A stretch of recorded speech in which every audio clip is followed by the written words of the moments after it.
Magiging abo ang lahat ng kasinungalingan bago sumikat ang araw. Ang lalaking tinawag kong asawa ay luluhod din sa harap ko. Hihingi ng tawad habang ang kanyang mga kamay ay nakakapit sa rehas ng bilangguang siya mismo ang gumawa. Hindi niya alam, ang bawat piraso ng pag-ibig na ibinigay ko noon ay pinalitan ko na ng matalim na katotohanan. Pagbabayaran ng taksil na asawa at ng kanyang gahaman na pamilya ang bawat luhang hindi ko ipinakita. May isang lihim akong itatago hanggang sa huli. Isang alas na wawasak sa kanilang lahat sa tamang panahon. Isang matamis na ngiti ang sumalubong sa akin pagpasok ko sa kusina. Ngunit ang lamig sa kanyang mga mata ay hindi niya naitago. Honey, please, ubusin mo itong dala kong lunchbox. Pinapila ko pa ito sa paborito mong restaurant sa Makati. Anniversary natin, di ba? Gusto ko lang bumawi sa lahat ng pagkukulang ko. Tinitigan ko ang pulang kahon na nasa ibabaw ng lamesa. Ang bango ng kare-kare ay humahalimuyak sa buong silid. Ngunit sa ilong ko, tila amoy ng nabulok na laman ang nananaig. Tiningnan ko ang mga kamay ni Adrian. Nanginginig ang mga daliri niya habang inaayos ang kubyertos. Isang tipikal na kilos ng isang taong may itinatago. Adrian, alam mo ngayong araw ang simula ng aking panata. Malamig kong sagot habang inaayos ang aking belo para sa pagsisimba. Bawal akong kumain ng karne. Nakalimutan mo na ba? Sandaling natigilan si Adrian. Ang kanyang mukha ay dumaan sa iba't ibang emosyon. Pagkagulat, ingis, at pagkatapos ay ang pamilyar na maskara ng pagiging pa-victim. Huminga siya ng malalim at lumapit sa akin, pilit na hinahawakan ang aking balikat.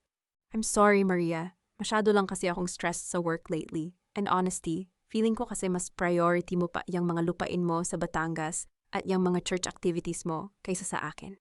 Anniversary natin, pero mas gusto mo pang mag-fasting. Ito ang kanyang laro, ang gaslighting. Gagawin niyang kasalanan ko ang lahat para hindi ko mapansin ang sarili niyang dumi. Kung ito ang Maria Elena noong 1 taon, baka humingi na ako ng tawad at kumain kahit labag sa loob ko. Pero hindi na ngayon.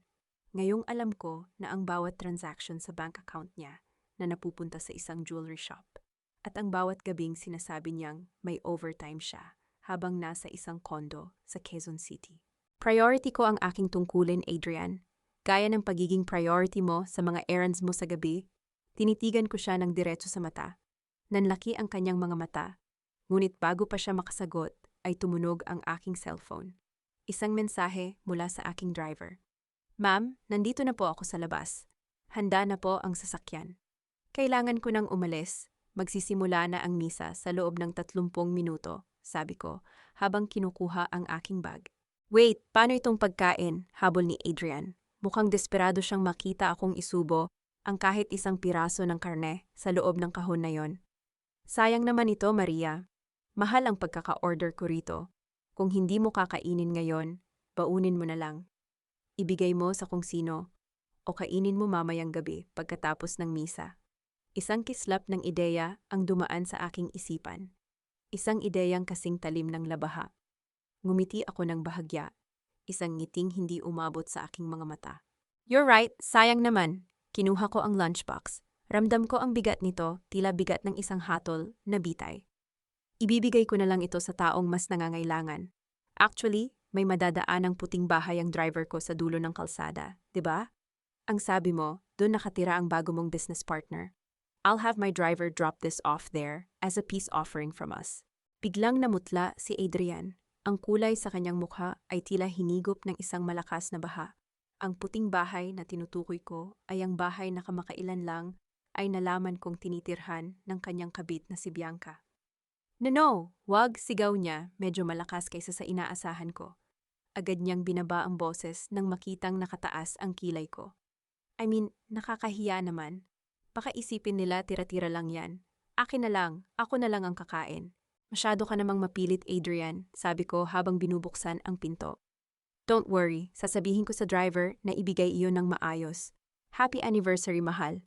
Hindi ko na hinintay ang sagot niya. Sumakay ako sa sasakyan at iniabot ang lunchbox sa driver. Mang Boy, pakidala ito sa dulo ng kalsada. Yung bahay na may puting gate. Iwan nyo lang sa guard. Sabihin nyo, galing kay Adrian. Habang umaandar ang sasakyan, nakita ko sa side mirror ang figura ni Adrian na nakatayo sa tapat ng aming pinto. Mukha siyang taong nakakita ng multo. Kinuha ko ang aking tablet at tiningnan ang tracker na palihim kong ipinalagay sa sasakyan ni Bianca kagabi. Ang aking puso ay tumitibok ng mabilis, hindi dahil sa takot, kundi dahil sa adrenaline ng isang mangangaso. Wala akong naramdamang pagsisisi. Kung ang laman ng kahon na iyon ay ang balak niyang itapos sa buhay ko, nararapat lamang na ang tadhana ang pumili kung sino ang dapat na unang mabulunan. Nakarating ako sa simbahan. Ang katahimikan sa loob ng katedral ay tila isang yakap ng yelo. Lumuhod ako at nagdasal, hindi para sa kapatawaran, kundi para sa kalakasan. Paglabas ng misa, naramdaman ko ang pag-vibrate ng aking cellphone sa loob ng bag. Isang tawag mula kay Adrian. Pagkasagot ko pa lang, ang boses niya ay puno ng lagim at takot na hindi ko kailanman narinig noon. Maria! Maria! Nasaan ka? Pumunta ka rito sa ospital ngayon din? Si Bianca, wala na siya. Nanatili akong tahimik. Pinanood ko ang paglubog ng araw sa abot-tanaw ng Maynila. Ang bawat salita ni Adrian ay tila musika sa aking pandinig. Isang symphony ng pagkawasak na siya mismo ang kumumpas. Sino si Bianca, Adrian? Tanong ko sa isang boses na kasing kalmado ng lawa sa madaling araw. At bakit ka nasa ospital? Akala ko ba kakainin mo ang anniversary lunch na inihanda mo para sa akin? Narinig ko ang kanyang gulat na paghinga sa kabilang linya. Ang stakes ay lalong tumaas. Ang kanyang dignidad, ang kanyang kalayaan, at ang kanyang sikreto ay unti-unti nang nadudurog. At ito pa lamang ang simula. Ang katahimikan ay isang sandata, at ngayong gabi, ito ang humihiwa sa huling hibla ng katinuan ni Adrian, habang naririnig ko ang kanyang humihingal na paghinga sa kabilang linya. Alam kong ang impyernong binalak niya para sa akin ay siya na mismo ang tumutupad. Walang puwang ang luha sa aking mga mata. Ang tanging nararamdaman ko ay ang talas ng aking isip na unti-unting itinatala ang bawat pagkakamali ng lalaking nangako sa akin ng habambuhay. Ngunit kamatayan ang ibinigay. Maria, bakit hindi ka nagsasalita? Si Bianca, ang puting bahay, kailangan mo akong tulungan. Ang boses ni Adrian ay basag, puno ng desperasyong hindi para sa akin, kundi para sa babaeng kumuha ng pwesto ko sa kanyang puso. Darating ako, Adrian. Manatili ka kung nasaan ka, sagot ko nang walang bakas ng emosyon. Ibinaba ko ang telepono at muling tiningnan ang aking sarili sa salamin ng sasakyan. Walang gulo sa aking buhok. Walang bahid ng dumi sa aking mukha. Ako ang larawan ng isang asawang handang sumaklolo. Ngunit sa loob ko, ako ang huradong handang magbaba ng hatol. Hindi ako nagmamadali. Pinaandar ko ang sasakyan sa saktong bilis patungo sa dulo ng kalsada, kung saan ang puting gate ng bahay ni Bianca ay naliligiran na ng mga asul at pulang ilaw mula sa sasakyan ng mga pulis. Ang anino ng mga tao ay tila mga mumo sa gitna ng kadiliman. Sa bawat pag-ikot ng gulong, nararamdaman ko ang paglaya ng aking kaluluwa mula sa mga kadenang ilang taon kong dinala sa ngalan ng pagiging mabuting asawa. Pagdating ko, agad kong nakita si Adrian sa labas ng gate. Nakaluhod siya sa semento, ang kanyang mga kamay ay nakatakip sa kanyang mukha, habang ang kanyang mga balikat ay nayayanig sa paghikbi. Sa tabi niya ay ang pamilyar na pulang lunchbox. Bukas na ito, ang laman ay nagkalat sa lupa. Tila mga piraso ng isang nabigong plano. Isang malakas na sampal ng katotohanan ang bumungad sa akin nang makita ko ang mga paramedic na inilalabas ang isang stretcher na may takip na puting tela. Doon, sa ilalim ng telang iyon, ay ang babaeng nangarap na maging reyna ng aking tahanan. Namatay siya sa loob ng isang oras pagkatapos kainin ang pagkaing para sana sa akin. Adrian, tawag ko sa kanya. Ang aking boses ay sapat lamang para marinig niya sa gitna ng ingay ng radyo ng mga pulis. Agad siyang tumingala. Ang kanyang mga mata ay nanlilisik, puno ng takot at pagkalito. Maria, bakit? Bakit mo ipinadala rito ang pagkain? Sabi ko sa'yo, para sa atin iyon. Akala ko ba business partner mo ang nakatira rito? Gusto ko lang maging mabuting asawa, Adrian. Hindi ko alam na ang business partner mo ay ang babaeng madalas mong kasama sa mga litrato sa cloud storage mo. Diretsahan kong sagot. Natigilan siya. Ang kanyang bibig ay bumukas-sara, ngunit walang salitang lumabas. Sa gitna ng kanyang pagkabigla, kinuha ko ang aking cellphone. Hindi para tumawag ng tulong, kundi para kumuha ng litrato, ang kanyang hitsura, ang bukas na lunchbox, ang paligid ng bahay ni Bianca. Bawat click ng camera ay tila isang pako sa kabaong ng kanyang kalayaan. Lumayo ako ng kaunti at pinindot ang numero ni Attorney Clara. Si Clara ay hindi lamang isang abogado. Siya ang aking pinagkakatiwalaang kaibigan na nakakaalam ng bawat dumi sa negosyo ng pamilya ni Adrian. Clara, it's done. The bait was taken, but not by the fish I expected. Bianca is dead. Adrian is at the scene, looking like a guilty man. Bulong ko sa telepono, habang nakatalikod sa mga pulis. Good.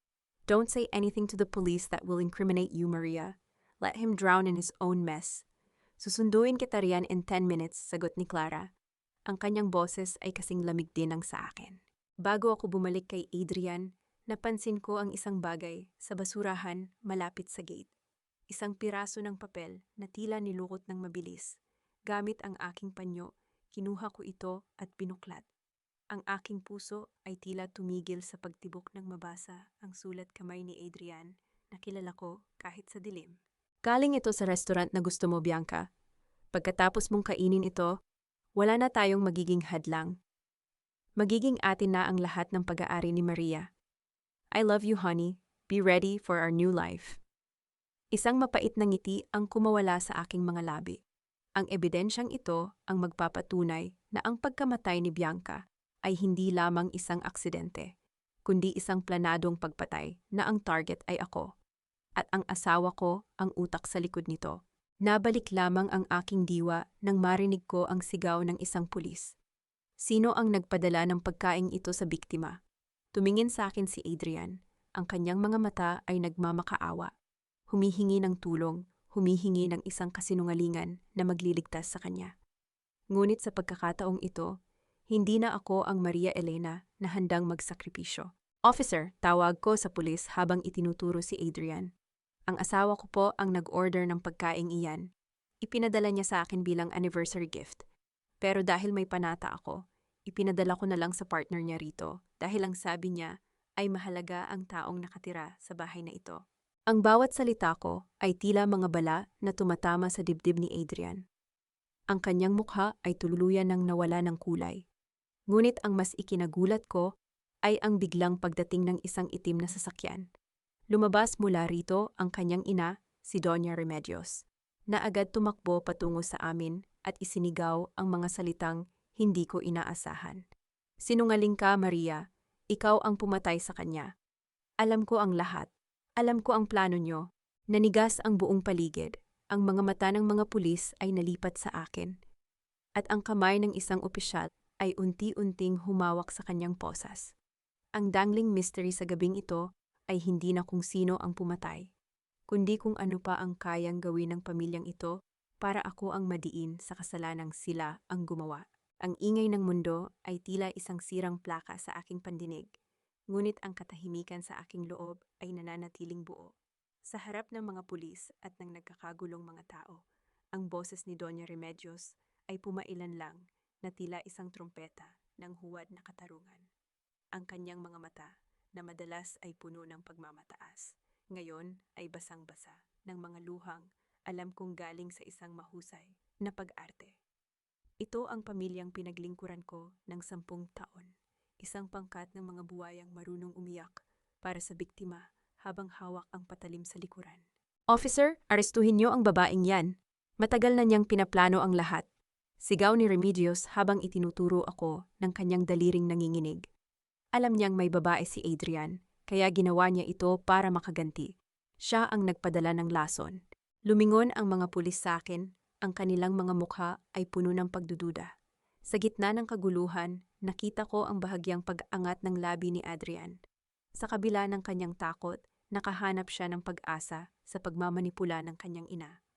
Ngunit hindi nila alam na ang bawat galaw nila ay kalkulado ko na sa aking isipan. Gaya ng pag-aayos ko ng mga komplikadong investment funds sa aking trabaho. Inay, mahinahon kong tugon, ang aking boses ay matatag at walang bahid ng galit. Nandito ang asawa niyo sa gitna ng trahedya, umiiyak para sa kanyang kabit. At ako pa ang tinuturo niyo. Hindi ba't kayo mismo ang nagsabi sa akin noong 1 linggo na dapat kong patawarin si Adrian dahil lalaki lang siya? Natigilan si Remedios. Ang kanyang bibig ay bahagyang bumukas. Hindi inaasahan ang aking direktang pag-atake. Sa harap ng mga pulis, ang kanyang imahe bilang isang mabait na biyenan ay unti-unting nalamatan. Wala akong alam sa sinasabi mo. Sinungaling ka, bulyaw niya. Ngunit ang kanyang boses ay mas mataas na. Isang senyales ng pagkapahiya. Lumapit ako sa opisyal ng pulisya at iniabot ang aking cellphone. Officer, nandito ang lahat ng record. Ang order ng pagkain mula sa restaurant ay galing sa credit card ni Adrian. Ang mensaheng nagsasabing regalo ito para sa akin ay galing sa kanyang numero. Kung may lason man ang pagkaing iyon, hindi ba't mas lohikal na tanungin ang taong bumili nito? Bago pa makasagot ang pulis, dumating ang sasakyan ni Ate Clara. Bumaba siya ng may awtoridad. Ang kanyang takong ay tumatama sa semento ng may katiyakan. Sa isang mabilis na legal na maniobra, nailayo niya ako sa usisero ng mga pulis, habang si Adrian ay naiwan doon para sa karagdagang pagtatanong. Sa loob ng sasakyan ni Clara, ang hangin ay puno ng tensyon. Maria, kailangan mong mag-ingat. Hindi lang si Adrian ang kalaban mo. Ang biyenan mo ay gagawin ang lahat para hindi mabahiran ang pangalan ng kanilang pamilya. Lalo na't alam nilang ikaw ang may hawak ng pera. Hayaan mo sila, Clara, sabi ko habang nakatingin sa labas ng bintana. Ang taong lunod na ay pilit nakakapit kahit sa patalim. Uuwi ako sa mansyon. Doon ko tatapusin ang unang yugto ng larong ito. Pagdating ko sa aming mansyon, ang bahay na binili ko gamit ang sarili kong pawis at inheritance. Nadatnan ko si Remedios sa sala. Wala na ang mga luha niya. Nakaupo siya ng tuwid. May hawak na rosaryo, tila ba isa siyang santo sa gitna ng dambana. Ngunit ang kanyang mga mata ay nag-aapoy sa galit nang makita ako. Ang kapal ng mukha mong bumalik dito pagkatapos mong hiyain ang anak ko sa harap ng mga pulis. Angil niya. Tandaan mo, Maria Elena, utang mo sa amin ang lahat. Kung hindi dahil sa pamilya namin, isa ka lang simpleng empleyada. Hindi ako sumagot agad. Naglakad ako patungo sa kusina at nagtimpla ng tsaa. Ang bawat kilos ko ay mabagal. Sinasadyang inisin ang kanyang pasensya. Bumalik ako sa sala at inilapag ang tasa sa harap niya. Uminom po muna kayo, inay. Mukhang kailangan niyo ng pampakalma, sabi ko, nang may bahid ng pangungutya. At tungkol sa sinasabi niyo, hindi ba't baliktad? Ang negosyo ni Paulo, ang mga utang niyo sa kasino, at ang pang-araw-araw na luho niyo, lahat iyon ay galing sa perang pinaghirapan ko. Sino ba ang tunay na may utang na loob dito? Tumayo siya para saktan ako, ngunit agad ko siyang pinigilan gamit ang isang matalim na tingin. Huwag niyo akong susubukan, Remedios. Alam ko kung bakit niyo pinagtatakpan si Adrian, dahil kapag nakulong siya, wala nang gagawa ng paraan para nakawin ang mga dokumento ng lupa ko sa Batangas. Napilit niyo ring kinuha, hindi ba? Namutla siya. Ang rosaryo sa kanyang kamay ay tila naging mabigat. Wala kang ebidensya. Ebidensya? Kinuha ko ang aking tablet at ipinakita sa kanya ang isang serye ng mga bank transfer mula sa aking personal account patungo sa isang hindi kilalang account na pag-aari pala ng kanyang kapatid. Ito ang ebidensya ng pagnanakaw niyo sa pera ng aking ama. Sa bawat sentimos na kinuha niyo, may kaukulang taon iyan sa kulungan. Sa sandaling iyon, ang maskara ng Donya ay tuluyang nahulog. Nagmakaawa siya, lumuhod sa harap ko. Ang parehong tuhod na kanina lang ay ginamit niya para ipakita ang kanyang huwad na kabanalan. Maria, pamilya tayo. Huwag mo itong gawin. Mapapatay ako ng mga pinagkakautangan ko. Pamilya? Iniwas ko ang aking paa mula sa kanyang pagkakahawak. Ang pamilya ay hindi naglalagay ng lason sa pagkain ng isa't isa. Ang pamilya ay hindi nagnanakaw sa gitna ng pagdadalamhati. Iniwan ko siyang nakasalampak sa sahig. Umiiyak ng totoo sa unang pagkakataon dahil sa takot para sa sarili niyang balat. Paakyat na ako sa aking silid nang makatanggap ako ng mensahe mula sa isang hindi kilalang numero. Maria Elena, alam ko ang ginawa mo sa lunchbox. Magkita tayo bukas kung ayaw mong ibigay ko sa mga pulis ang video ng driver mo. Nanigas ang aking buong katawan. Isang bagong anino ang lumitaw sa gitna ng digmaang ito. Ang dangling mystery na ito ay hindi ko inaasahan. Sino ang nakakita sa amin? At ano ang tunay niyang pakay? Ang banta ay isang paanyaya para sa mas matalas na pag-iisip. Tinitigan ko ang screen ng aking cellphone, ang hindi kilalang numero ay tila isang mata ng ahas na naghihintay ng aking takot. Ngunit sa mundong ginagalawan ko, ang takot ay isang luho na matagal ko nang ibinulsa. Kung may nakakita sa pag-abot ko ng lunchbox kay Mang Boy, ibig sabihin ay hindi lamang ako ang nagmamasid sa gabing iyon. May isa pang anino sa dilim, at kailangan ko itong kilalanin bago ako nito masunggaban. Hindi pa ako nakakaakyat sa ikalawang palapag nang marinig ko ang malakas na paghampas ng pinto sa labas. Pumasok si Paulo, ang nakababatang kapatid ni Adrian, na tila ba pag-aari niya ang bawat sulok ng mansyong ito. Amoy alak siya at ang kanyang mga mata ay nanilisik sa galit, o marahil ay sa desperasyon. Maria Elena, nasaan ang kuya? Nabalitaan ko ang nangyari kay Bianca. Sigaw niya habang patakbong lumalapit sa akin. Ano na naman ang ginawa mo? Bakit hinayaan mong madamay ang pamilya natin sa iskandalong ito? Tiningnan ko siya mula ulo hanggang paa. Si Paulo, ang lalaking binigyan ko ng puhunan para sa kanyang negosyo ng hardware, ang lalaking ilang beses ko nang binayaran ang mga utang sa sugal dahil sa pakiusap ni Adrian. Ngayon, narito siya, umaasta na tila ako ang may kasalanan sa lahat. Ang kuya mo ay nasa presinto, Paulo. Doon siya dapat magpaliwanag, hindi sa akin. Sagot ko habang dahan-dahang itinatabi ang aking cellphone. At kung tungkol sa iskandalo, ang asawa mo ang nagdala niyan sa pintuan natin. Hindi ako. Huwag mo akong pilosopuhin, Maria. Kailangan ko ng pera. Hinampas niya ang mesa sa gitna ng sala, dahilan upang gumalaw ang mga mamahaling vase na ako rin ang bumili. Kailangan kong magpiyansa para kay Adrian at kailangan ko ring bayaran ang mga supplier ko. Sabi ni Inay, ikaw ang may hawak ng fund para sa lupa sa Batangas. Ibigay mo sa akin ang kalahati. Isang malamig na tawa ang kumawala sa aking mga labi. Isang tawang walang halong saya, kundi puno ng pangungutya. Pera? Pagkatapos ng lahat ng ginawa nyo, lakas loob ka pa ring humihingi ng pera sa akin. Utang na loob mo sa amin ang posisyon mo ngayon, Maria. Duro niya sa akin, ang kanyang laway ay tumatalsik sa hangin. Kung hindi dahil sa apelido ni Adrian, hindi ka rerespetuhin sa negosyo. Isa ka lang hamak na accountant noon. Ngayon, ibigay mo sa akin ang tseke kung ayaw mong kaladkarin kita palabas ng bahay na ito. Naglakad ako palapit sa kanya, hindi ako umatras. Sa bawat hakbang ko, nakita ko ang bahagyang pag-atras ng kanyang mga balikat. Ang mga taong katulad ni Paulo ay matapang lamang kapag akala nila ay may makukuha sila. Paulo, alam mo ba ang ibig sabihin ng pagnanakaw? Tanong ko sa isang mahinang boses, ngunit kasing talim ng kumpas. Anong pagnanakaw ang pinagsasabi mo? Kinuha ko ang isang brown envelope mula sa aking bag na kanina ko padala. Inilabas ko ang mga dokumento ng transfer of ownership para sa isa sa mga warehouse ko. Ito ang dokumentong dinala mo sa notaryo noong nakaraang buwan. Wadang pirma ko rito, Paulo, at alam ko kung sino ang kasabot mong staff sa opisina ko. Nanigas si Paulo. Ang galit sa kanyang mukha ay napalitan ng isang maputlang maskara ng pagkagulat. Ang kanyang mga kamay ay nagsimulang manginig, katulad ng panginginig ni Adrian kaninang umaga. Maria, nagkakamali ka. Para sa negosyo rin naman iyon. Para sa negosyo o para sa mga utang mo sa sabong? Mabilis kong putol sa kanyang palusot. May dalawa kang option ngayon, Paulo. Una, ibabalik mo sa akin ang lahat ng perang kinuha mo, kasama ang warehouse na pilit mong ninakaw, at lulubayan mo ang mansyong ito.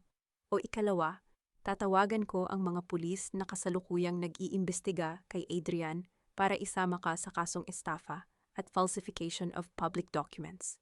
Hindi mo magagawa sa akin yan, kapatid ako ng asawa mo. Bulong niya, tila ba ang relasyong iyon ay isang kalasag na hindi matatabla ng batas.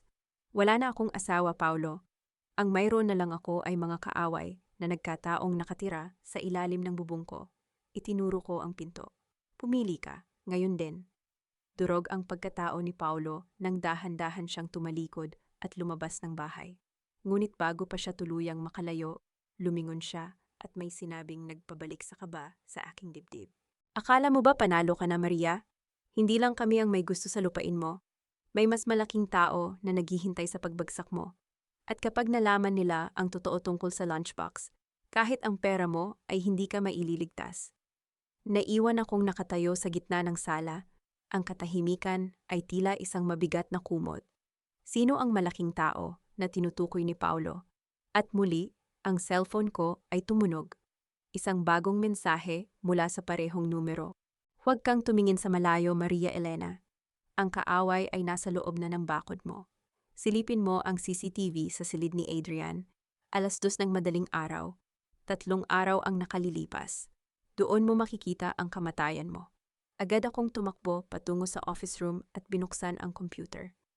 Ang bawat tibok ng puso ko ay tila isang tambol ng panganib. Nang mahanap ko ang footage sa PETSA at oras na sinabi, nanindig ang aking balahibo. Sa screen, nakita ko si Adrian, ngunit hindi siya nag-iisa. Kasama niya ang aking matalik na kaibigang si Liza. Naghahalikan sila sa gitna ng silid, ngunit hindi iyon ang pinakamalalang bahagi. Nakita ko si Liza na may iniabot na maliit na bote kay Adrian, isang boteng may bungo na marka. Napatakip ako ng bibig. Hindi lang si Adrian ang gustong pumatay sa akin. Ang kaibigang pinagkakatiwalaan ko ang mismong nagbigay ng lason. Ang bawat salita ng payo niya na magtiis para sa pamilya ay isang paraan lamang para manatili akong bulag habang hinahanda nila ang aking libingan. Ngunit ang mas nakakapanghilakbot na bahagi ng video ay ang huling eksena. Tumingin si Liza ng direkta sa nakatagong kamera. Tila alam niyang may nanonood at dahan-dahang ngumiti habang itinuturo ang kanyang leeg, ang senyales ng kamatayan. Ang pagtataksil ng isang kaaway ay sugat sa balat. Ngunit ang pagtataksil ng isang kaibigan ay lason sa mismong buto. Habang pinapanood ko ang huling bahagi ng footage sa aking laptop, naramdaman ko ang panlalamig ng aking mga daliri. Si Liza, ang babaeng kasama ko sa bawat tagumpay at kabiguan simula noong kolehiyo. Ang babaeng itinuring kong kapatid. Siya ang arkitekto ng aking kamatayan. Ang bawat tawa namin, ang bawat lihim na ipinagkatiwala ko sa kanya, ay ginamit niya lamang para mas mapalapit ang patalim sa aking leeg. Tumunog ang doorbell ng mansyon, isang malakas at paulit-ulit na tunog na tila nagmamadali. Hindi ko na kailangang tingnan ang monitor para malaman kung sino ito. Ang amoy ng kanyang pabango ay tila pumasok na sa loob ng aking isipan bago pa man bumukas ang pinto. Maria, oh my God, Maria! Patakbong lumapit sa akin si Liza, ang kanyang mukha ay puno ng huwad na pag-aalala. Agad niya akong niyakap ng mahigpit, ngunit ang yakap na yon ay tila pagpulupot ng isang sawa. Nabalitaan ko ang lahat. I'm so sorry. I can't believe Adrian would do this. Kamusta ka? Are you okay? Dahan-dahan akong kumawala sa kanyang pagkakahawak. Tiningnan ko ang kanyang suot. Isang mamahaling silk scarf na ako mismo ang nagregalo sa kanya noong huling birthday niya. Nakabalot ito sa kanyang leeg, tila isang mantsa sa gitna ng kanyang magarang kasuotan. I'm fine, Liza. Pagod lang, sagot ko, habang naglalakad patungo sa bar counter para kumuha ng tubig. Napansin ko ang pasimpleng pagpindot niya sa kanyang bag. Alam ko ang kilos na yon. Naka-on ang voice recorder ng kanyang cellphone. Gusto niyang kumuha ng kahit anong pahayag mula sa akin na magagamit ni Adrian sa korte. Mare, alam mo namang nandito lang ako, di ba? You can tell me everything, sabi niya sa isang malambing na boses. Ang boses na ginagamit niya tuwing may kailangan siyang pabor. The police are asking questions. Sinasabi ni Adrian na baka ikaw daw ang naglagay ng lason dahil galit ka sa kanya. Of course, I don't believe him. Pero Mare, maybe you should just, settle this quietly? Think of your reputation. Isipin mo ang kumpanya. Isang mapait na ngiti ang sumilay sa aking mga labi habang nakatalikod ako sa kanya. Ang gaslighting ay sining na mukhang pinag-aralan nilang mabuti ni Adrian. Reputation, Liza. Ang asawa ko ang pumatay sa kabit niya gamit ang lason na para sana sa akin. Aling reputation ang gusto mong itago ko? Ang sa akin o ang sa kanya? I mean, it looks bad for both of you, mabilis niyang bawi. Pakasang kaba sa kanyang boses. By the way, nahanap mo na ba ang orihinal na kopya ng last will ng daddy mo? Sabi ni Adrian. Kailangan daw yon para maayos ang mga property taxes niyo habang mainit pa ang issue. Doon ko napatunayan ang lahat. Ang orihinal na testamento, ang tanging dokumentong nagpoprotekta sa akin mula sa kasakiman ng pamilya ni Adrian. Iyon ang target nila. Doon sila nagkakamali. Akala nila ay mahina ako dahil sa ating pinagsamahan. Wala rito ang testamento, Liza, mahinahon kong sabi habang humaharap sa kanya. Actually, dinala ko iyon sa aking abogado kanina. May bago akong nadiskubre. May clause sa huling pahina na nagsasabing, kung mapapatunayan ang pagtataksil o tangkang pagpatay sa akin, ang lahat ng mana ko, kasama ang mansyong ito at ang lupain sa Batangas, ay mapupunta sa isang trust fund na hindi maaaring galawin ni Adrian kahit kailan. Nakita ko ang paninigas ng kanyang panga. Ang kanyang mga mata ay saglit na nagliwanag sa galit bago niya muling ibinalik ang maskara ng pakikiramay. Talaga? That's good to know. Mabuti naman at secured ka. Oo, Liza, secured na secured ako. Lumapit ako sa kanya, sapat na para maramdaman niya ang lamig ng aking presensya. Kaya huwag mo nang alalahanin si Adrian. Alalahanin mo na lang ang sarili mo. Balita ko, ang asawa mong si Greg ay naghahanap din ng secured na ebidensya tungkol sa mga hotel bookings mo noong nakaraang buwan sa Tagaytay. Kasama ang isang lalaking ang pangalan ay nagsisimula sa letrang A. Binitawan ni Liza ang kanyang bag. Narinig ang mahinang tunog ng pagbagsak nito sa carpeted floor. Ang kanyang mukha ay naging kasing puti ng papel. Maria, anong sinasabi mo? You're stressed? You're just imagining things. Imagination, kinuha ko ang aking cellphone at nagplay ng isang video clip. Hindi ang footage sa silid ni Adrian, kundi ang mga litrato niya at ni Adrian sa isang hotel lobby, magkahawak kamay, masayang nagpaplano ng aking kamatayan. You encourage Bianca to be his mistress, para siya ang maging biktima kung sakaling mabuko ang lahat. Diba? Plano mong gamitin si Bianca para ituro ako. At pagkatapos ay ikaw ang papalit sa pwesto ko. Ang talino mo, Liza, pero nakalimutan mong accountant ako. Bawat resibo, bawat galaw ng pera, sinusubaybayan ko. Maria, please, let's talk about this. Pilit siyang lumapit. Ang kanyang mga kamay ay nanginginig sa pagsusumamo. Greg will kill me if he finds out. Mawawala sa akin ang lahat. Hindi ba't iyan din ang gusto mong mangyari sa akin? Sabi ko habang itinuturo ang pinto. Go home, Liza. Tell Adrian his plan failed. And wait for your own world to burn. Nang makalabas si Liza na tila isang basang sisiw, hindi ako tumigil. Mabilis kong itinipe ang mensaheng matagal ko nang inihanda. Pinindot ko ang send patungo sa asawa ni Liza, si Greg. Nakalakip doon ang lahat ng ebidensya ng kanyang pagtataksil. Nanatili akong nakatayo sa gitna ng sala. Tinitingnan ang dahan-dahang pagpatak ng ulan sa labas ng bintana.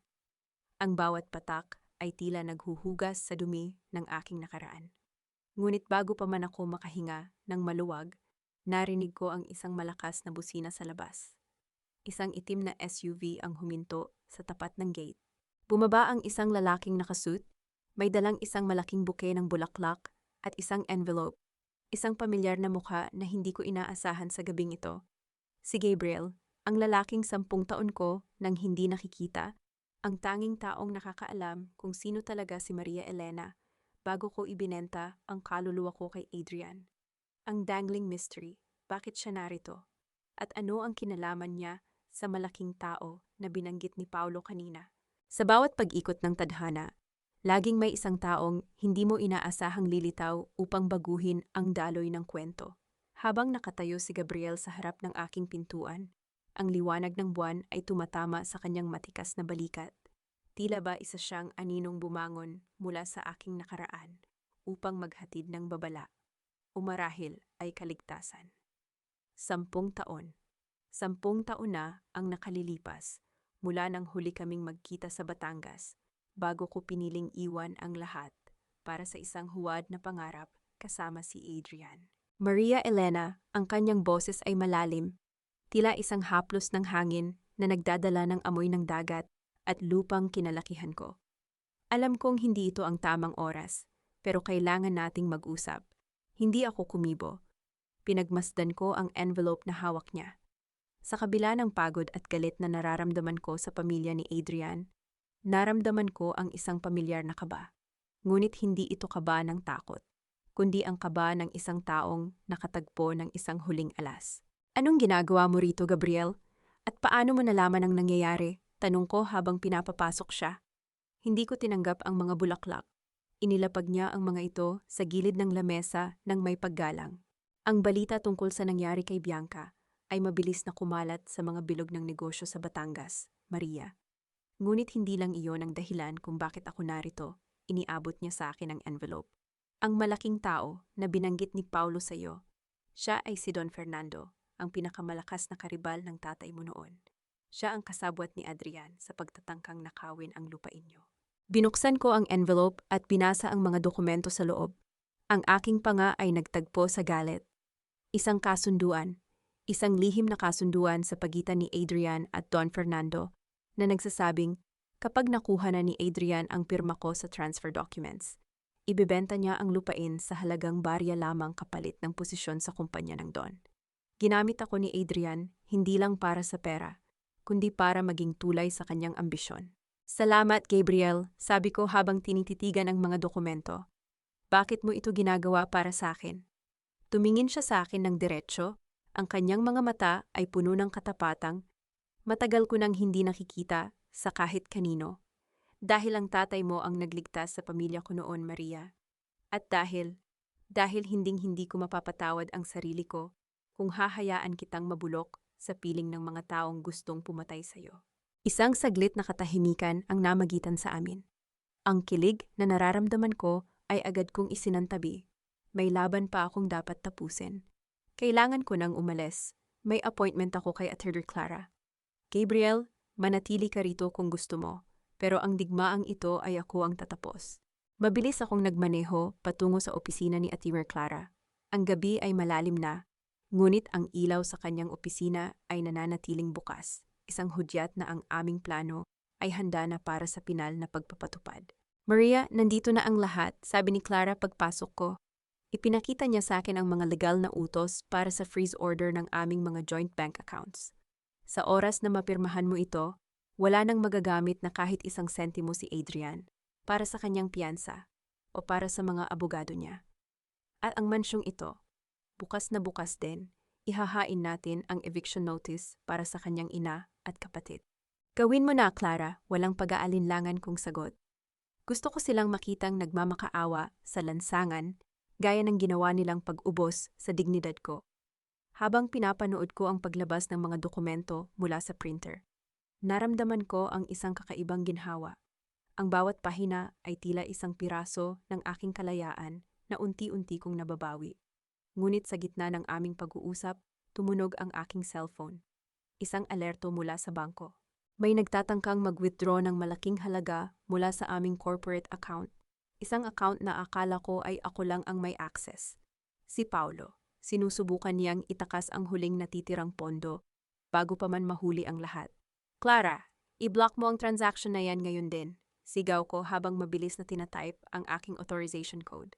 Isang karera laban sa oras. Ang bawat segundo ay tila isang dekada. Sa wakas, ang screen ay nagpakita ng mensaheng transaction blocked.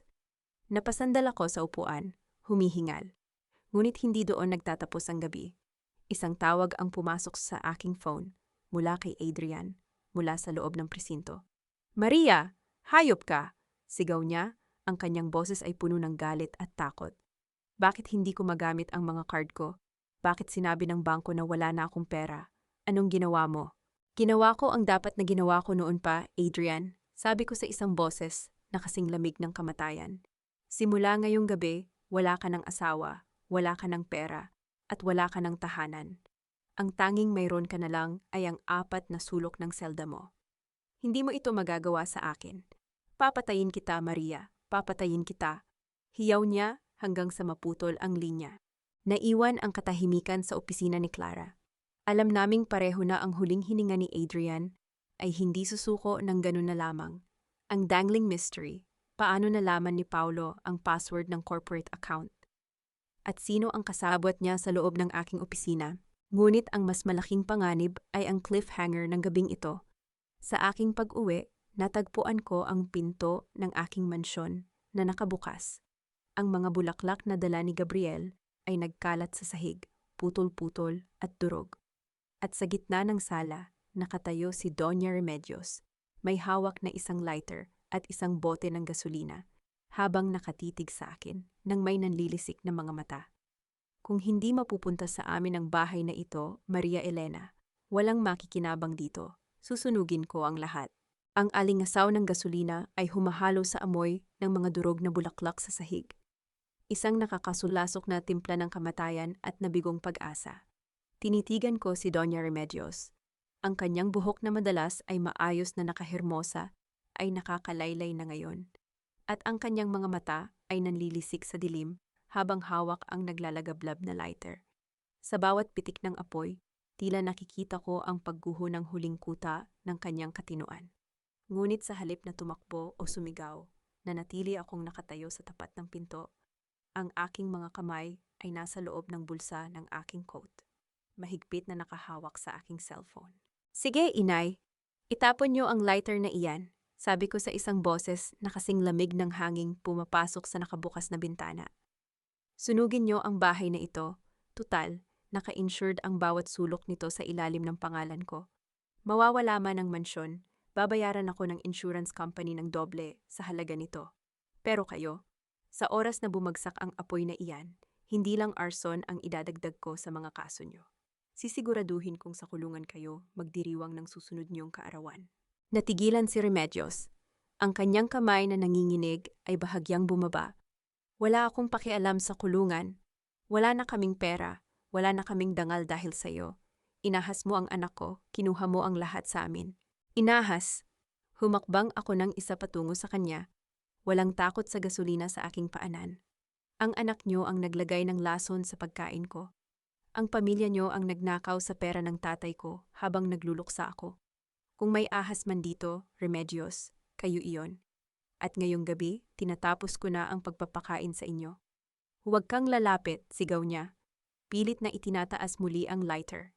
Bago pa man siya makakilos, isang anino ang mabilis na lumitaw mula sa aking likuran, si Gabriel.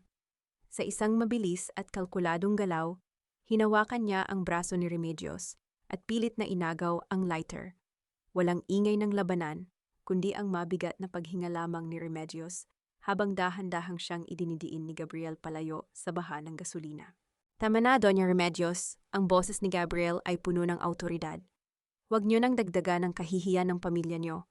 May mga pulis na sa labas.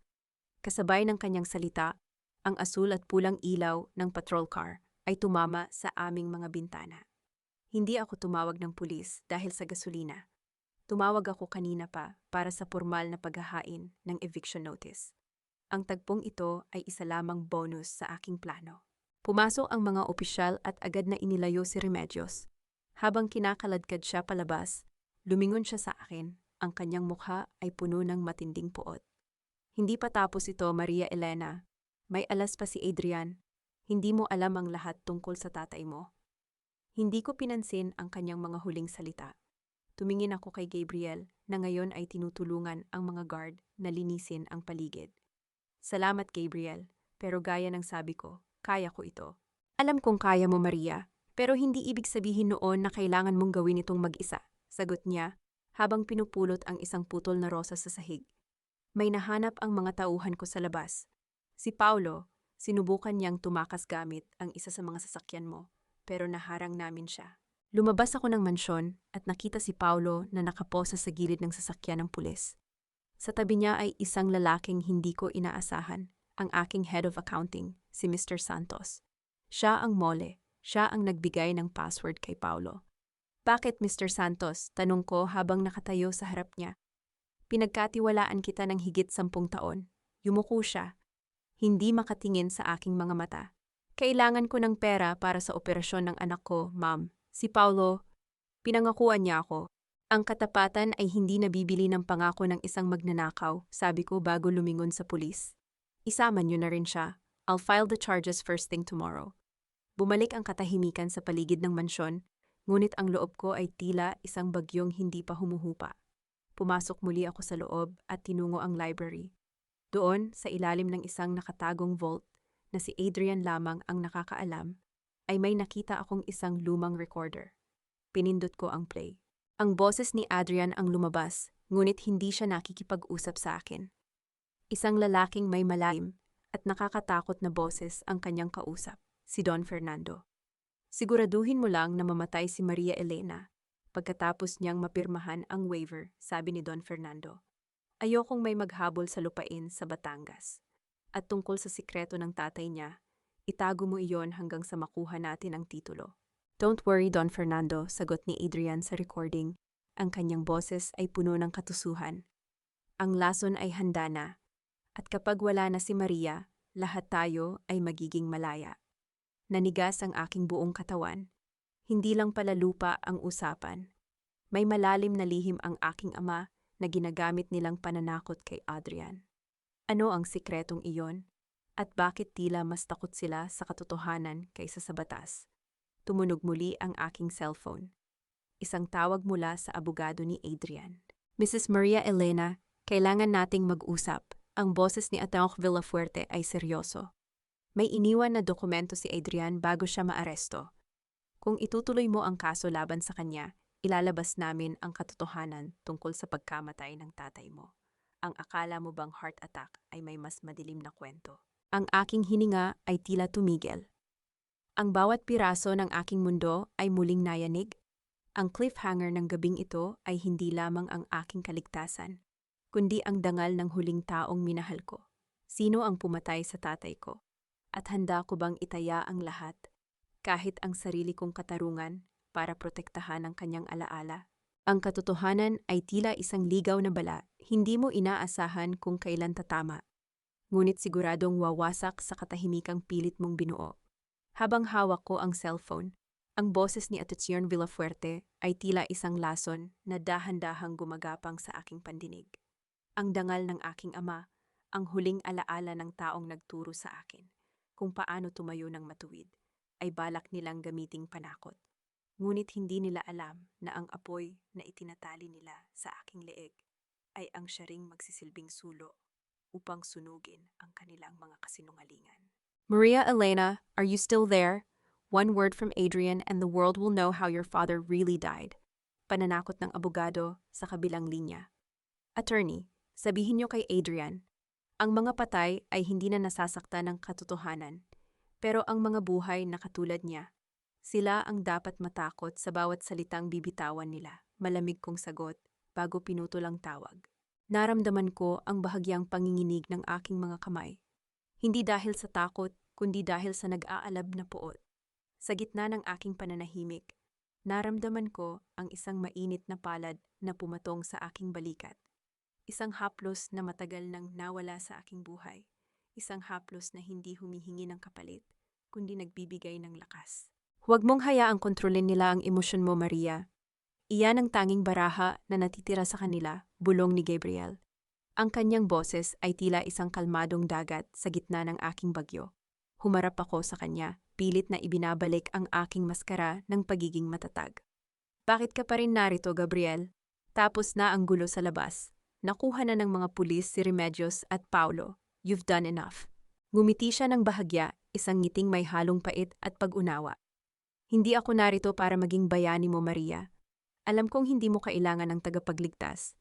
Narito ako dahil 10 taon ko ring dinala ang bigat ng hindi pagsasabi sa iyo ng totoo. Tungkol sa tatay mo at tungkol sa kung bakit biglang naghirap ang pamilya ko noon. Ano ang ibig mong sabihin? Tanong ko. Ang aking puso ay nagsimulang tumibok ng mabilis. Bago pa siya makasagot, isang tawag muli ang pumasok sa aking cellphone. Sa pagkakataong ito, video call mula sa presinto mula kay Adrian. Pinindot ko ang accept at lumabas ang mukha ng aking asawa sa likod ng rehas. Ang kanyang mga mata ay nanlilisik at ang kanyang hitsura ay tila isang hayop na nakulong sa kural. Maria, hayop ka! Akala mo ba nanalo ka na? Sigaw ni Adrian. Ang kanyang boses ay nanginginig sa galit. Ilalabas ko ang lahat. Sasabihin ko sa lahat na ang tatay mo ay isang... Biglang natigil si Adrian nang makita niya ang lalaking nakatayo sa likuran ko. Ang galit sa kanyang mukha ay napalitan ng isang matinding takot na hindi ko kailanman nakita noon. Ang kanyang panga ay tila nalaglag at ang kanyang mga mata ay halos lumuwa sa pagkagulat. Gabriel, bakit ka narito? Paano mo siya nahanap? Nauutal na tanong ni Adrian. Tumingin si Gabriel ng direkta sa kamera. Ang kanyang presensya ay tila isang dambuhalang pader na humaharang sa bawat pananakot ni Adrian. Kumusta, Adrian? Mukhang nakalimutan mo na ang mukha ng taong kinuha niyo ang lahat. Pero huwag kang mag-alala, narito ako para bawiin ang bawat sentimong utang ng pamilya mo sa amin. kasama na ang interes. Lalong namutla si Adrian. Maria, huwag kang maniwala sa kanya. Siya ang anak ni Don Teodoro, ang lalaking sinasabi mong sumira sa tatay mo. Humarap ako kay Gabriel. Ang aking isip ay tila isang mabilis na computer na naghahanap ng kasagutan. Totoo ba, Gabriel? Anak ka ng taong sinasabi ni Adrian na nagnakaw sa negosyo namin. Totoo na anak ako ni Teodoro, Maria, mahinahong sagot ni Gabriel habang nakatingin sa akin nang walang pag-aalinlangan. Pero ang hindi alam ni Adrian, ang tatay niya ang nagnakaw sa amin at ginamit ang pangalan ng tatay mo para pagtakpan ang lahat. At ngayon, hawak ko na ang lahat ng mga utang na dokumento, promissory notes, na pinirmahan ng pamilya ni Adrian sa tatay ko. Ang mansyong ito, ang kumpanya niya, lahat ng pag-aari nila, sa akin na nakapangalan dahil sa mga utang na hindi nila nabayaran. Isang malakas na tawa ang kumawala sa aking mga labi. Isang tawang puno ng katarungan. Tiningnan ko si Adrian sa screen, na ngayon ay tila isang basang sisiw na nanginginig sa takot. So Adrian, hindi lang pala ako ang may-ari ng buhay mo ngayon, sabi ko sa isang boses na kasing talim ng kidlat. Ang lalaking kinatatakutan mo, ang siya palang may hawak ng leeg nyo. Hindi ba't napakaliit ng mundo? Maria, please, huwag kang makipag-alyansa sa kanya. Sisirain ka niya. Pagmamakaawa ni Adrian, ang kanyang dignidad ay tuluyan ng nadurog. Gusto niyo ng katarungan para sa tatay ko? Tanong ko habang dahan-dahang inilalapit ang cellphone sa mukha ni Gabriel. Ibibigay namin sa inyo ang katarungang karapat-dapat para sa mga taksil. Gabriel, ituloy mo ang balak mo. Bawiin mo ang lahat ng sayo. At ako, sisiguraduhin kong wala siyang babalikan kapag lumabas siya ng kulungan. Ibinaba ko ang tawag at tumingin muli kay Gabriel. Sa gitna ng katahimikan ng library, naramdaman ko ang isang kakaibang koneksyon. Hindi dahil sa kailangan ko siya, kundi dahil sa wakas, may isang taong kapareho ko ng layunin. Lumapit siya sa akin at sa isang pambihirang sandali. Hinawakan niya ang aking kamay. Ang kanyang balat ay magaspang, ngunit puno ng seguridad. Maria, may isa pa akong dapat sabihin sa'yo, sabi ni Gabriel. Ang kanyang boses ay naging seryoso. Hindi lang utang ang dahilan kung bakit ako bumalik. May isang dokumentong iniwan ng tatay mo bago siya namatay. Isang dokumentong nakatago sa ilalim ng dambana sa simbahan sa Batangas. Doon mo malalaman kung bakit siya namatay sa harap ni Adrian. Ang aking hininga ay tila tumigil. Ang bawat piraso ng puzzle ay unti-unti nang nabubuo. Ang cliffhanger ng gabing ito, sa kabilang dako sa loob ng selda, isang lihim na mensahe ang natanggap ni Adrian mula sa isang hindi kilalang bantay. Huwag kang mag-alala, Adrian. May paraan pa para mapatahimik si Maria Elena at Gabriel. Ang aksidente sa Batangas 10 taon na ang nakalilipas. Uulitin natin iyon bukas. Ang bawat kilometrong tinatahak ng aming sasakyan patungo sa Batangas ay tila pagbabalik sa isang sugat na kailanman ay hindi naghilom. Malamig ang hangin sa madaling araw, ngunit mas malamig ang determinasyong bumabalot sa aking puso. Sa tabi ko, si Gabriel ay tahimik na nagmamaneho. Ang kanyang mga kamay ay mahigpit sa manibela. Hindi kami nag-uusap, ngunit ang bigat ng aming layunin ay sapat na upang punuin ang bawat sulok ng sasakyan. Alam kong hindi magiging madali ang pagbawi sa huling piraso ng katotohanan. Maria, tingnan mo ang side mirror, mahinahong sabi ni Gabriel. Ngunit bakas ang talas sa kanyang boses. Sinunod ko ang kanyang sinabi. Isang itim na truck ang kanina pa sumusunod sa amin. Pinananatili ang distansya, ngunit hindi bumibitiw. Walang plaka. Walang ilaw sa loob. Isang anino ng panganib sa gitna ng provincial highway. Hindi ako kinabahan. Sa halip, naramdaman ko ang mabilis na pagdaloy ng adrenaline. Kung akala ni Adrian na mapapatigil niya ako sa isang simpleng pananakot, nagkakamali siya. Huwag mong bibilisan, Gabriel. Hayaan mo silang lumapit. Utos ko habang kinukuha ang aking cellphone at mabilis na tinatype ang mensahe para kay Ate Clara at sa aking contact sa pulisya. I-livestream natin ang aksidenteng balak nila. Gusto kong makita ng buong mundo kung paano maglaro ang mga aso ni Don Fernando. Nang subukan kaming gitgitin ng truck sa isang madilim na bahagi ng kalsada, hindi kami umiwas ng may takot. Sa isang mabilis na maniobra na tila ba praktisado na namin ni Gabriel, pinitik niya ang preno sa tamang segundo dahilan upang mawala ng balanse ang truck at bumangga sa barandilya ng kalsada. Ang tunog ng nayuping bakal ay tila musika sa aking pandinig, isang paalala na ang mga taong sumusunod sa utos ng masama ay laging nauuna sa sarili nilang hukay. Huwag tayong hihinto. Ituloy mo ang pagmamaneho, sabi ko ng tangkain ni Gabriel na bumaba. Wala tayong oras para sa mga basura. Ang simbahan sa Batangas ang prioridad natin. Nakarating kami sa lumang simbahan ng San Sebastian nang mag-uumpisa pa lamang ang bukang liwayway. Ang amoy ng Barako coffee at ang halimuyak ng mga kandila ay tila yumakap sa akin, isang pamilyar na yakap mula sa aking kabataan. Dumiretso kami sa gilid ng dambana, sa lugar na sinabi ni Gabriel. Gamit ang isang maliit na susi na iniwan ng aking ama sa loob ng kanyang lumang relos na kinuha ko sa mansyon bago kami umalis. Binuksan ko ang isang maliit na compartment sa ilalim ng estatwa ng Birhen. Doon, nakita ko ang isang manipis na envelope. Ang papel ay lumana at kulay kape, ngunit ang mga salitang nakasulat sa labas ay malinaw pa rin. Para kay Maria Elena. Nang buksan ko ito, ang unang bumulaga sa akin ay hindi dokumento ng lupa, kundi isang liham na may mantsa ng dugo. Hindi ito dugo ng aking ama, kundi dugo ni Don Teodoro, ang tatay ni Gabriel. Ang liham ay naglalaman ng katotohanan tungkol sa aksidente. 10 taon na ang nakalilipas. Ang aking ama ay hindi namatay sa heart attack. Siya ay dahan-dahang nilalason ni Doña Remedios gamit ang isang uri ng gamot na hindi nakikita sa normal na autopsy. Dahil nalaman ng aking ama ang tungkol sa malaking utang ng pamilya ni Adrian, napilit nilang ipinapasa sa amin. Naramdaman ko ang paghinto ng mundo, ang bawat sakripisyong ginawa ko para sa pamilyang iyon, ang bawat gabing pinagsilbihan ko si Remedios habang may sakit siya, ang bawat pisong ibinigay ko kay Paulo, lahat iyon ay kabayaran sa mga taong pumatay sa aking ama. Ang aking luha ay hindi pumatak. Sa halip, ang aking mga mata ay naging kasing talim ng kristal. Maria, ayos ka lang ba? Tanong ni Gabriel. Ang kanyang boses ay puno ng pag-aalala. Inabot ko sa kanya ang dokumentong kasama ng liham. Isang orihinal na kasunduan na nagpapatunay na ang mansyon, ang kumpanya, at ang lahat ng kayamanan ni Adrian ay matagal nang ipinangalan sa aking ama bilang collateral sa utang ni Remedios. Ang ibig sabihin nito, sa simula pa lang, ako na ang may-ari ng lahat. Ginamit nila ako upang mabuhay sa sarili kong pera. Gabriel, hindi lang tayo magbabawi ng utang, sabi ko, habang dahan-dahang itinatabi ang dokumento. Gugutumin natin sila. Gusto kong makita si Remedios na nagmamakaawa para sa isang pirasong tinapay sa harap ng mansyong akala niya ay sa kanya.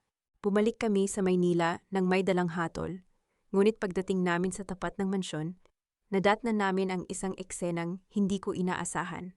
Ang mga gamit ni Remedios at Paulo ay nagkalat sa labas ng gate. Si Remedios ay nakaupo sa semento, umiiyak at nagmamakaawa sa mga sheriff, na kasalukuyang naglalagay ng padlock sa gate. Maria! Maria! Maawa ka! Sigaw ni Remedios nang makita ako. Pinalayas kami, sabi ng bangko. Wala na kaming karapatan dito. Tulungan mo kami, anak. Lumabas ako ng sasakyan at naglakad patungo sa kanya. Hindi ako yumuko. Tiningnan ko siya mula sa itaas. Ang aking anino ay bumabalot sa kanyang nanginginig na katawan. Huwag mo akong tawaging anak, Remedios. Dahil ang anak, hindi pinapatay ang sariling ama, sabi ko sa isang boses na narinig ng lahat ng mga kapitbahay na nanonood. Inilabas ko ang dokumentong nakuha ko sa simbahan at ipinakita sa kanya. Alam ko na ang tungkol sa lason. Alam ko na kung paano niyo pinatay ang tatay ko para lang makuha ang perang ito. Ngayong araw, hindi lang bahay ang kukunin ko sa inyo. Kukunin ko ang kalayaan niyo. Officer, arestuhin niyo siya. Ang kaso ay murder. Namutla si Remedios. Ang kanyang hiyaw ay tila isang baboy na kakatayin. Habang kinakaladkad siya ng mga pulis, lumingon ako kay Paulo na nakatayo sa gilid, tila isang basang sisiw. At ikaw, Paulo, itinuro ko ang kalsada. Umalis ka rito. Simula ngayon, wala ka ng kapatid, wala ka ng pamilya, at wala ka ng pera. Subukan mong lumapit muli sa akin at sisiguraduhin kong susunod ka sa nanay mo. Habang nanonood ako sa kanilang pagbagsak, naramdaman ko ang isang matinding catharsis, isang pagsabog ng emosyong matagal nang nakakulong. Ngunit sa gitna ng aking tagumpay, may isang bagay na pumukaw sa aking pansin. Sa loob ng sasakyan ni Paulo na hindi pa nakukuha ng mga pulis, may nakita akong isang pamilyar na scarf. Ang scarf ni Liza. Ang dangling mystery, bakit nasa sasakyan ni Paulo ang scarf ni Liza? May lihim bang ugnayan ng dalawang taong akala ko ay magkaiba ang mundong ginagalawan? At ang cliffhanger. Isang mensahe ang pumasok sa aking phone mula kay Ate Her Clara. Maria, may problema. Si Adrian, nakatakas siya sa presinto habang nililipat ng kulungan. At ang huling tawag na ginawa niya ay sa numero ni Liza. Napatingin ako sa paligid. Ang kadiliman ay tila muling lumalapit. Ang laro ay hindi pa tapos. Ang mga ahas ay nagkakaisa na para sa kanilang huling kagat. Ang takot ay para sa mga taong walang plano. Sa bawat segundong lumilipas matapos kong malaman ang pagtakas ni Adrian, hindi panginginig ang naramdaman ko, kundi ang mas lalong pagtalas ng aking mga pandama. Alam kong hindi siya lalayo. Ang mga taong katulad ni Adrian ay hindi kayang mabuhay nang walang madla. At ngayong gabi, sa taunang charity gala ng ating parokya, ibibigay ko sa kanya ang entabladong matagal na niyang pinapangarap. Ang entablado ng kanyang sariling pagkawasak. Maria, masyadong mapanganib. Huwag ka nang pumunta, pakiusap ni Gabriel. Habang inaayos ko ang aking itim na gown. Ang tela nito ay kasing kinang ng gabi. At ang aking mga alahas ay nagsisilbing baluti laban sa mga ahas na naghihintay sa akin. Gabriel, ang mga hayop na nasusukol ay lalong nagiging mabagsik kapag hinayaan mong makapagtago, sagot ko, habang tinititigan ang aking refleksyon sa salamin. Ang Maria Elena na nakikita ko ay hindi na ang asawang nagbubulag-bulagan. Kailangang lumabas ang katotohanan sa harap ng mga taong pinakamahalaga sa kanila, ang alta sosyedad ng Batangas at ang mga lider ng ating simbahan. Doon sila tunay na mamamatay. Nakarating kami sa parish hall. Ang paligid ay puno ng mga bulaklak, mamahaling wine, at mga taong nagtatago sa likod ng kanilang mga donasyon. Sa gitna ng karamihan, agad kong nakita si Liza. Nakasuot siya ng puting damit, tila ba isa siyang anghel na bumaba mula sa langit, habang masayang nakikipag-usap kay Don Fernando. Ang kapal ng mukha nilang magpakita rito, habang si Adrian ay nagtatago sa dilim. Maria, oh my God, you're here! Lumapit si Liza, ang kanyang boses ay puno ng pilit na sigla. I heard about the escape. I'm so worried about you. Bakit ka pa lumabas? Worried, Liza? Or nagtataka ka kung bakit hindi pa ako napapatay ng regalo ni Adrian? Mahinahon kong tanong. Ramdam ko ang paninigas ng kanyang braso nang hawakan ko siya ng bahagya. Don't worry, the night is young. Marami pa tayong dapat pag-usapan. Umakyat ako sa entablado nang tawagin ang aking pangalan bilang guest of honor. Ang palakpakan ay umalingaw-ngaw sa buong hall, ngunit sa bawat palakpak, tila naririnig ko ang tibok ng puso ni Adrian na alam kong nagtatago lang sa kung saan. Magandang gabi sa inyong lahat. Panimula ko, ang aking boses ay matatag at dumadaloy sa bawat sulok ng silid. Ngayong gabi, hindi lang tayo narito para magbigay sa mga nangangailangan. Narito tayo para sa katotohanan, dahil ang katarungan, gaya ng liwanag, ay hindi maaaring ikulong sa dilim. Pinindot ko ang remote control sa aking kamay. Ang malaking screen sa likuran ko ay hindi nagpakita ng mga larawan ng charity work. Sa halip, lumabas ang footage mula sa dashcam ng sasakyan ni Paulo. Ang footage na nakuha ni Gabriel kanina. Sa video, malinaw na makikita sina Liza at Paulo na nag-uusap sa loob ng sasakyan. Doon, inamin ni Liza ang kanyang pakikipagsabwatan kay Adrian at kay Don Fernando upang ubusin ang pondo ng parokya na ipinagkatiwala sa kanila. Ang bawat sentimong akala ng mga tao ay napupunta sa mga mahihirap, ay napunta pala sa mga utang sa sugal ni Paulo at sa mga luho ni Liza. Ang bulungan sa hall ay naging parang mga bubuyog na nagkakagulo. Nakita ko ang pagkaputla ni Don Fernando at ang pagtatangka ni Liza na tumakas. Ngunit hinarang siya ng mga tauhan ni Gabriel.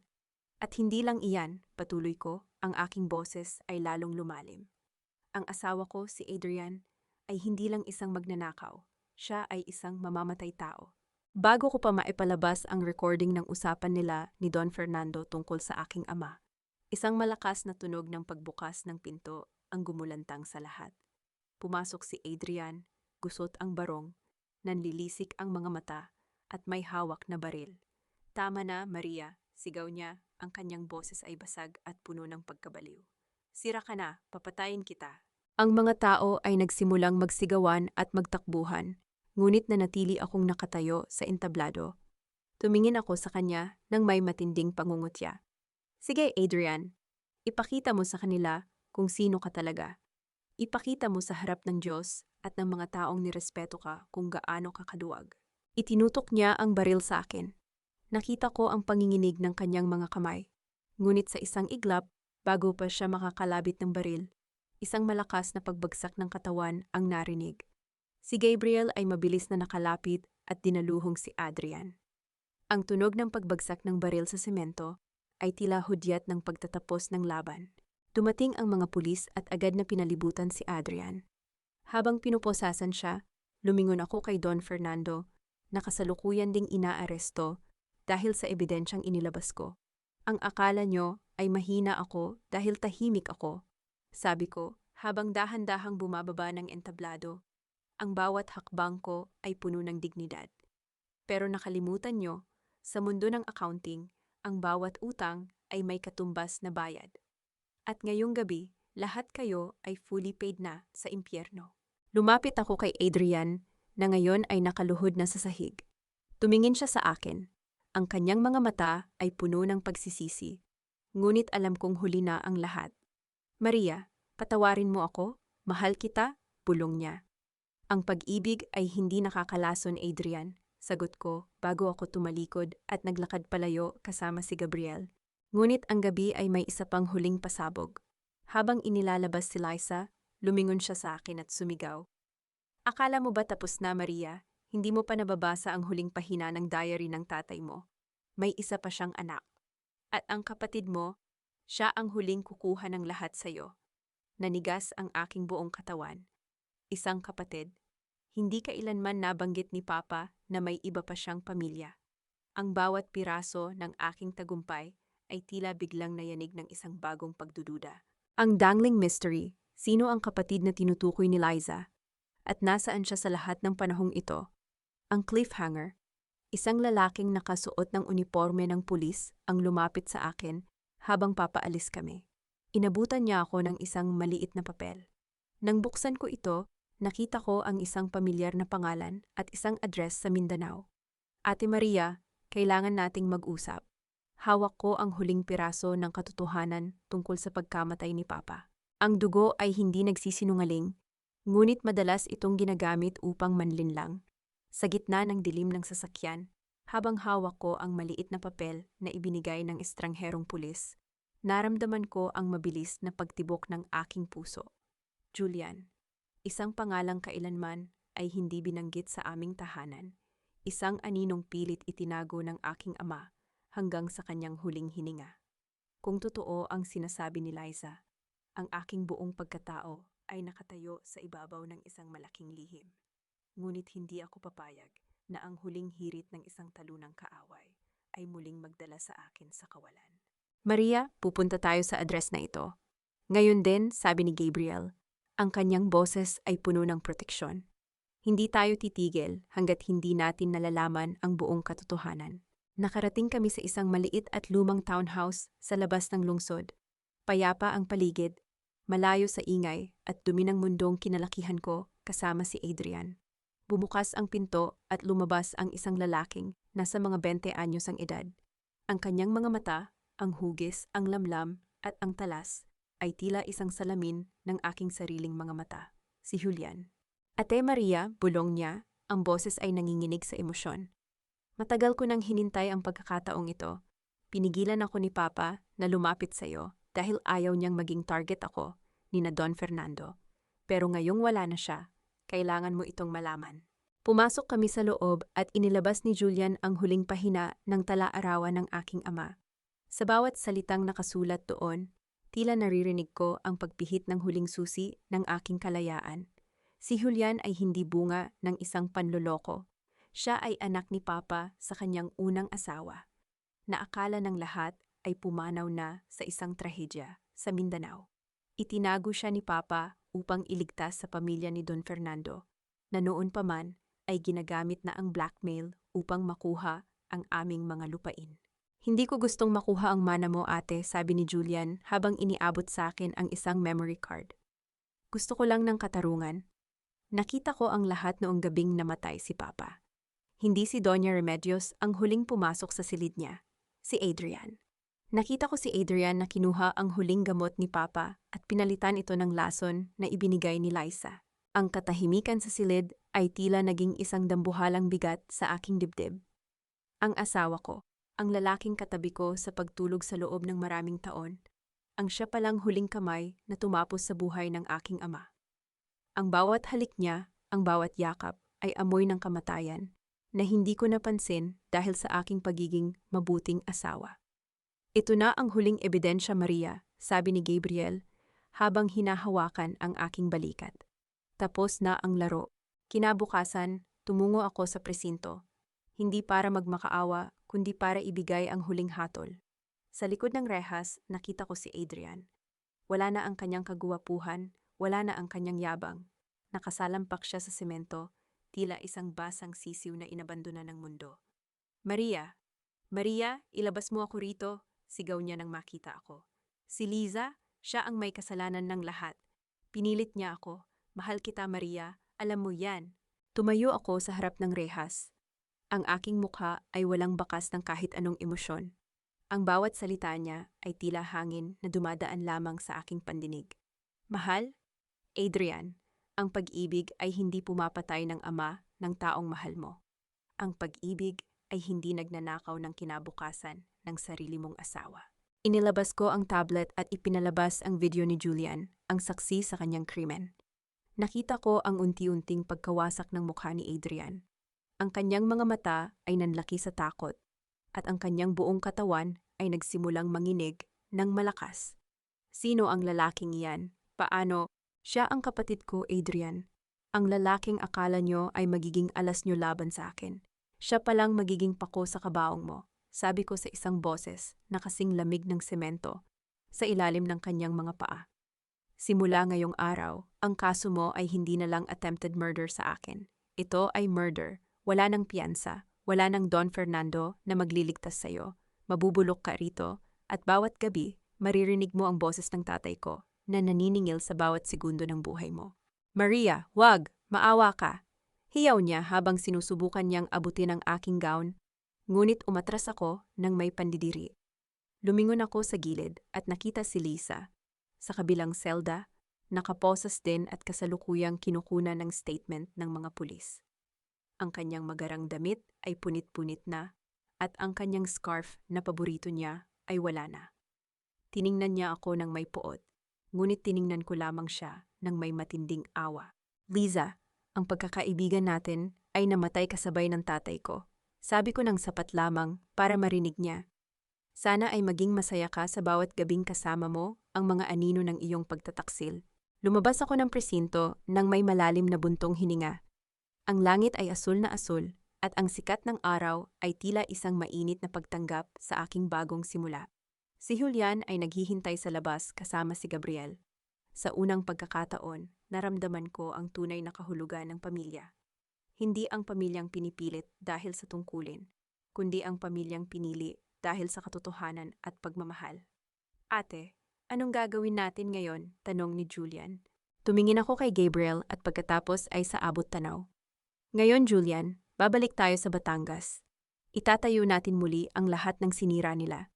At sisiguraduhin nating ang bawat sentimong ninakaw nila ay babalik sa mga taong tunay na nangangailangan. Ang cliffhanger, habang naglalakad kami patungo sa sasakyan, isang itim na envelope ang naiwan sa wiper ng kotse ni Gabriel. Nang buksan ko ito, walang sulat, kundi isang susi ng isang lumang safe deposit box at isang maliit na piraso ng tela mula sa paboritong barong ng aking ama.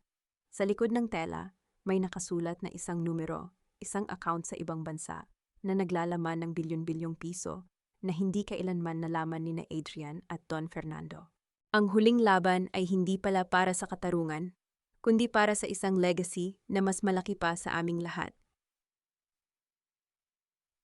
Ang amoy ng Barako coffee na humahalimuyak sa hangin ng Batangas ay tila isang himig ng paglaya. Nakatayo ako sa beranda ng aming lumang bahay, ang hasyenda na muli naming binuhay mula sa mga abo ng kataksilan. Sa bawat pag-ihip ng hangin, nararamdaman ko ang haplos ng aking ama. Tila ba sinasabi niyang sa wakas, ang bawat utang ay ganap na nabayaran. Wala na ang bigat sa aking dibdib. Wala na ang kaba sa bawat pagtunog ng cellphone.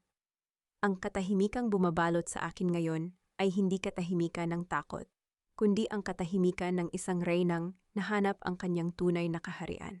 Isang taon na ang nakalipas simula nang huling bumagsak ang martilyo ng hustisya. Si Adrian ay kasalukuyang nagsisilbi ng habambuhay na pagkabilanggo sa bilibid. Ayon sa mga balita, siya ay isang anino na lamang ng kanyang dating sarili, isang lalaking walang kaibigan, walang pera, at higit sa lahat, walang pagkakakilanlan.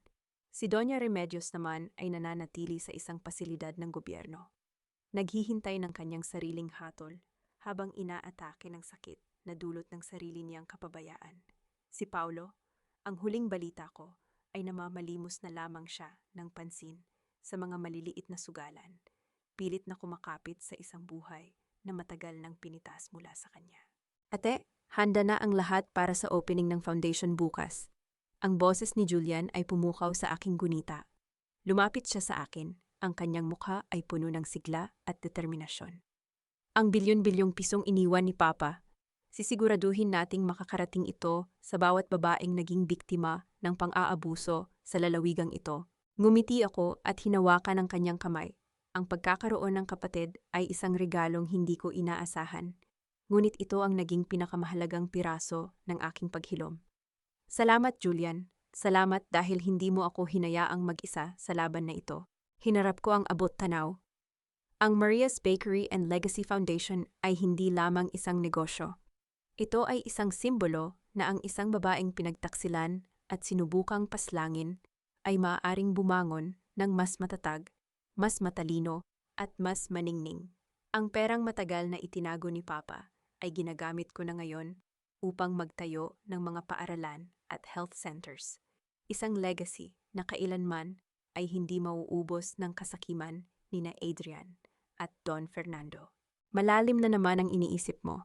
Isang malalim na boses ang narinig ko mula sa aking likuran. Si Gabriel, hindi siya nagbago. Nanatili siyang matatag na pundasyon sa bawat hakbang ko patungo sa tagumpay. Hindi niya ako kinontrol, hindi niya ako pinilit na maging mahina. Sa halip, hinayaan niya akong lumipad habang siya ay nananatiling handang sumalo kung sakali mang mapagod ang aking mga pakpak. Iniisip ko lang kung gaano kalayo na ang narating ko, Gabriel, sabi ko habang humaharap sa kanya.